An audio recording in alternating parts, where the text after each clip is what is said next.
యేసుక్రీస్తు ప్రభు యొక్క మహిమ కలిగిన నామమందు, విశ్వాస్యత చేత ఆవరించబడినటువంటి ఘననామమందు దేవుని ప్రియబిడ్డలారా, ప్రార్థనలు ఆలకించేటువంటి ఐశ్వర్యవంతుడైనటువంటి యేసుక్రీస్తు నామమందు మీకందరికీ ప్రేమపూర్వకమైన వందనాలను తెలియజేస్తున్నాను. బైబిల్ గ్రంథంలో గమనించినట్లయితే అనేక మంది ప్రార్థనా పరులను మనం చూడగలమండి. దేవుని వాక్యంలో గమనించినట్లయితే యోబు ఒక బలమైన ప్రార్థనా పరుడు, సమూయేలు మర్చిపోలేనటువంటి ఒక ప్రార్థనా పరుడు, మోషే చెయ్యి నొచ్చిన ఒక ఆధారము చేతనైనా ప్రార్థన చేస్తాడు గాని ఆ విధమైనటువంటి మహా గొప్ప ప్రార్థనా పరుడు. ఇలాంటి ప్రార్థనా పరుల మధ్య యేసుక్రీస్తు అనే మన ప్రియ ప్రభు ఉంటున్నాడు. దేవుని కుమారుడుగా, పాపుల రక్షకుడుగా ఉంటున్నాడు. ప్రియ దేవుని బిడ్డలారా, యేసయ్య ఈ లోకంలో ఉండినప్పుడు చేసిన ప్రార్థనలు ఎంత మహిమకరమైనవి, ఎంత ఘనమైనవి ఇది మనం చూడబోతుంటున్నాం. అయితే గమనిస్తే కొన్ని ప్రార్థనలు సంపూర్తిగా జవాబు పొందాయి, ఒక ప్రార్థన అయితే సగమే జవాబు పొందింది, ఒక ప్రార్థన అసలే జవాబు పొందలేదు. దేవుని వాక్యంలో గమనిస్తే యోహాను సువార్త 12వ అధ్యాయం 27వ వచనంలో ప్రభు చెప్పినటువంటి మాట, ఇప్పుడు నా ప్రాణము కలవరపడుతున్నది, నేనేమందును, తండ్రి ఈ గడియ తటస్థింపకుండా నన్ను తప్పించుము, అయినను ఇందుకోసరమే నేను ఈ గడియకు వచ్చి తిని. దేవుని గ్రంథాన్ని బట్టి, ప్రభు యొక్క మహిమ గల మాటలను బట్టి దేవుని ప్రియబిడ్డలారా, దేవునికి కృతజ్ఞతాస్తుతులు చెల్లిద్దాం. దేవుని వాక్యంలో గమనిస్తే యేసు ప్రభు ప్రార్థన చేశాడు. ఏమని ప్రార్థన చేశాడు? తండ్రి ఈ గడియ నుండి నన్ను తప్పించుము. ప్రియమైన వారలారా, ఆ ప్రార్థన చేయకముందు ప్రభు ఒక మాట పలికాడు. ఆ మాట ఏంటి? నా ప్రాణము కలవరపడుచున్నది, ఇప్పుడు నేనేమందును అనడం ప్రారంభించాడు. ప్రియ దేవుని బిడ్డలారా, అనేక మంది జీవితాల్లో ప్రాణము కలవరపడేంత సమస్యలు వస్తాయండి, విభ్రాంతి నొందింపజేసే సమస్యలు వస్తాయి, అయ్యో అతి భయంకరమైన భయానకమైన సమస్యలు వస్తాయి. చివరికి దేవుని కుమారుడైన యేసుక్రీస్తు కూడా అన్నాడు, ఇప్పుడు నేనేమందును, నా ప్రాణము కలవరపడుతున్నది అన్నాడు. ప్రియ దేవుని బిడ్డలారా, ప్రాణము కలవరపడే సమయంలో ఎవరైనా ప్రార్థించగలరా? ప్రాణము కలవరపడే సమయంలో ప్రార్థన ప్రక్కలు పెట్టి బిక్కుమని భయపడుతూ ఏం జరగబోతుందో, ఏ సంభవం జరగబోతుందో, ఏ కీడు జరగబోతుందో అని విభ్రాంతి చెందుతూ దిక్కుల వైపు బెదురు చూపు చూడాల్సినటువంటి వ్యక్తులు ఈ దినాల్లో ఉన్నారు. అలాంటి విశ్వాసులు ఉంటుండగా ప్రభు ఒక మాదిరి ప్రార్థన జీవితాన్ని ఉంచుతున్నాడు.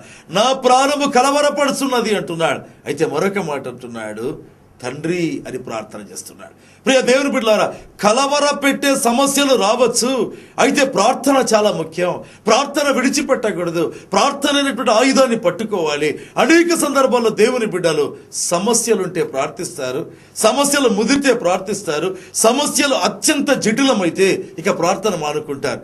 ఎందుకంటే దిగులు, అవిశ్వాసం, అల్ప విశ్వాసం, భయం, వీటన్నిటి మధ్య ప్రార్థనలు మానుకుంటారు. అయితే యేసు ఒక మాదిరి చూపిస్తున్నాడు, నా ప్రాణం కలవరపడుతున్నది అంటున్నాడు. అయితే తండ్రి అని ప్రార్థన చేయడం ప్రారంభించాడు.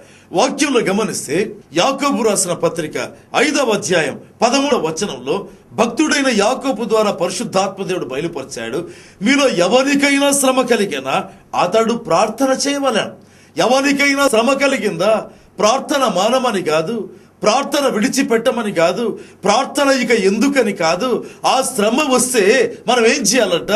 అతడు ప్రార్థన చేయవలెను, అతడు దేవునికి మొర్ర పెట్టవలెను. దేవుని ప్రియబిడ్డలారా, ఎంత అద్భుతమైన ఆసక్తికరమైనటువంటి సంగతి. ఎందుకంటే యేసు ప్రభు జీవితంలో ఆ మాదిరి ఉంచాడు కనుక శిష్యుడైనటువంటి యాకోబు ఒకవేళ ప్రభు యొక్క మాదిరిని తీసుకున్నాడు. అందుకే చెప్తున్నాడు, శ్రమ కలిగితే ప్రార్థించండి అంటున్నాడు. వాక్యంలో గమనిస్తే లూకా సువార్త 22వ అధ్యాయం 45వ వచనంలో రాయబడింది, వారు దుఃఖాక్రాంతులై దుఃఖము చేత నిండుకున్న వారై ప్రార్థించిరి అని వ్రాయబడలేదు, నిద్రించిరి అని వ్రాయబడింది. ఎవరండి వారు? ఆ యొక్క శిష్యులు, ప్రభుతో కలిసి గెత్సేమనే తోటలోనికి వెళ్ళినటువంటి శిష్యులు. ప్రభు తేటగా ఆ రాత్రి ఆ యొక్క పస్కా పండుగ సందర్భంగా చెప్పాడు, ఆ యొక్క యూదా తనను అప్పగించబోతున్నాడని. ఆ రాత్రి తనను సైనికులు పట్టుకుంటారు. ఆ పిదప జరగబోయేటువంటి సంభవాలు తేటగా శిష్యులకు వివరించాడు. కనుక శిష్యులు ప్రభుతో కలిసి గెత్సేమనే తోటకి వెళ్ళిపోయారు. వారి హృదయము నిండా దుఃఖమే, మనసంతా దుఃఖమే.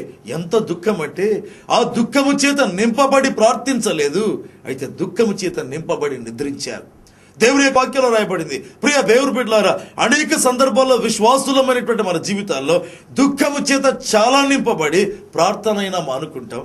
దుఃఖము చేత చాలా నింపబడి అలసి నిద్రిస్తాం, దుఃఖం చేత నింపబడి కొన్ని సందర్భాల్లో రాత్రంతా మేలుకొని ఆలోచిస్తాం. అలాంటి సందర్భాలు ఉన్నాయి.